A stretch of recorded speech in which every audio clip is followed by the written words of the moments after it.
Dėkojame ir dar kartą, ir ne paskutinį kartą šį vakarą aš priminsiu, kad balandis yra švaros mėnuo. Taip.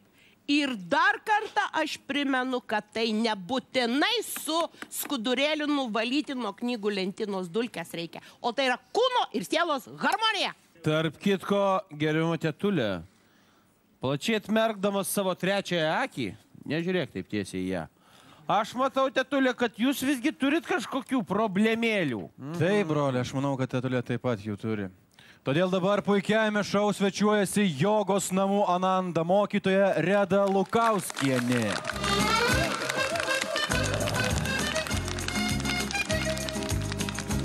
Labas vakaras. Jūs nuostabiai atrodot.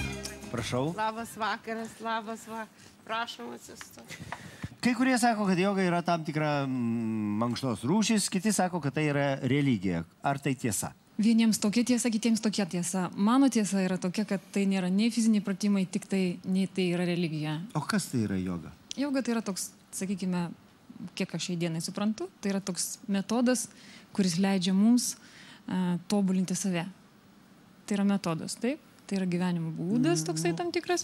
Taip, ir tai yra tam tikras metodas. Sakykime. Dabar žiūrėkite, jeigu, sakykime, kai kas galvoja, kad tai yra religija, tai yra būtent todėl, kad mes kaip taisyklį galvojame, kad tai atėjo iš Indijos ir jeigu tu neapsikarstęs ten visokiais atributais, visais šitais... Smilkalų vadinu. Jo, aš dabar kaip tikra tokia, tai turėjau čia įplaukti oro, pasikurti čia smilkalą, čia apsistatyti dievų nuotraukų jo ir tai tada pradėti su jumis pokalbį. Linas Karalius turėtų ateiti. Taip, čia kaip minimum.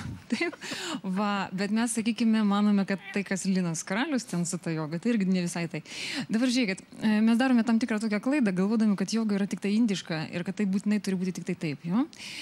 Todėl, kad labiausiai iš tos pusės apie tai ir yra pasakojama. Bet iš tikrųjų, jogos praktikų, jogos visokiausių technikų buvo labai daugelį šalių. Sakykime, Meksika šalis, kuri nuo Indijos labai stipriai nutolusi, bet ir tenai galima sutikti tam tikrų praktikų, kurios yra visiškai absoliučiai jogiškos praktikos. Tai reiškia, kad visose praktiškai, galima taip sakyti, žemynuose, tam tikrais laikais, buvo žmonių, kurie pradėjo galvoti, ką mes čia veikiam, kodėl mes čia ateinam į šitą pasaulį, ką mes čia turim daryti ir kaip mes čia turim elgtis. Ir jie tiesiog, kai jau viskas nusibosta, va tai va, jau, užknisa, tada pradeda žmogus galvoti, kaip gyventi visame šitame. Ir vat sugalvojo tam tikrus metodus, tam tikras praktikas.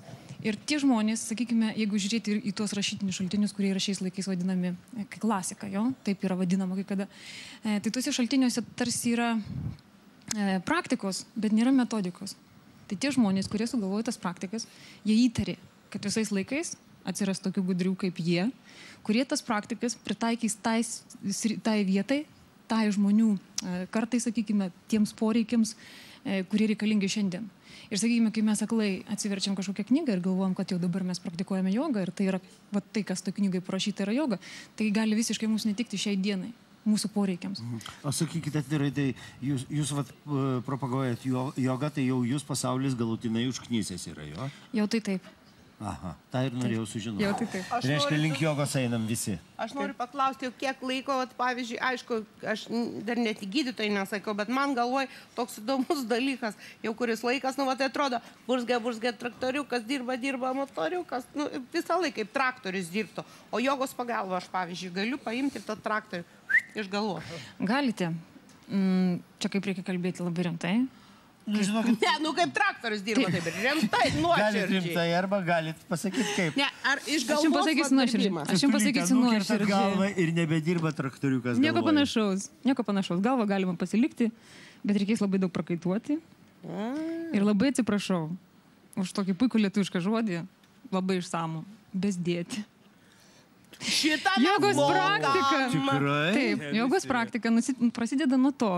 Ir tai, sakykime, jogos praktika yra praktika galvai. Jo? Visi galvo, kad tai yra fiziniai pratimai ir tai yra tik tai su fizika susijęs, su fiziniu kūnu. Iš tikrųjų, tai yra praktika galvai, bet jinai prasideda nuo kūno. Ir mes savo kūną kaip instrumentą turime paruošti tam, kad jisai būtų veikiantis ir mes su juo galėtumėm naudotis. Nu, lygiai tas pats. Va tam, kad parašyti tekstą, reikia atsidaryti rašiklį, sakykime, jo, ir pradėti rašyti. Tai va, tai mūsų kūnas yra toks instrumentas, kuris kaip taisyklė yra visiškai neveikiantis, subarachlėjęs, užbarachlėjęs. Aš jaučiu. Ir mes turime pradėti nuo to, kad jį reikia išvalyti. Ir vat, kai prasideda jogos praktika, tai prasideda prakaitavimas ir tas jau Ir kitas viskas? žodis. Ir viskas išeina. Kai tik tai visi šitie dalykai... Kaip visą tai išprakaituoti? Nu, reikia ateiti į jogos namus, pavyzdžiui, Ananda. Pats reiškia namuose negali ten į pirtelę nueiti išprakaituoti. Čia yra visiškai skirtingas dalykas.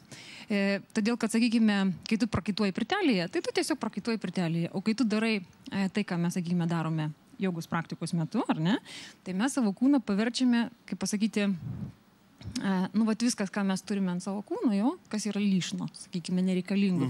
Visą tai pakeičia savo tokią būseną, pasidaro šiek tiek kitokios konsistencijos, sakykime taip. Ir, sakykime, kaip rodo mano praktika, tai tie žmonės, kuriems, sakykime, reikia kažką numesti, per daug nešiuojamės, ne? Numeta. Bet įdomiausias dalykas yra tas, kad mano praktikoje jau yra atveju, kada žmonės kur kas sunkesnį atveju turi, kada svoris niekaip neauga ir negali priauginti. Tai yra labai rimta problema pas kai ką. Ir netgi tokiu atveju praktika padeda. Anoreksikai visi. Ne, nebūtinai anoreksikai. Netgi normalių žmonių yra, kuriems labai sudėtinga yra priauginti svorį. Ir tai yra iš tikrųjų labai rimta problema. Joga padeda? Taip, O ir joga nepaprašiau, padeda. kad nuo vieno nuimti ir prie kito prisiūsti. O jūs savo kada atradote jogą ir kur tai įvyko? Prieš kiek metų? Tai įvyko ne taip labai seniai, kaip reikėtų pasakoti, kaip aš nuo vaikystės, suprantate, ten tokie ir visokie. Svajojau, ar ne? Taip, iš tikrųjų aš nuo vaikystės Lotoso nesvajojau. pozoj gimiau. Jo, taip. Ir susmilkaldantyse, jo. Žodžiu, nieko tokio panašaus nebuvo ir nuo vaikystės, sakykime, mano mylimiausias užsiėmimas buvo bėgti iš fizinio lavinimo pamokų. Ir aš iš jų bėgau, iš kur tik tai jos buvo, iš ten ir jų išbėgau. Va, o paskui buvo labai banalu.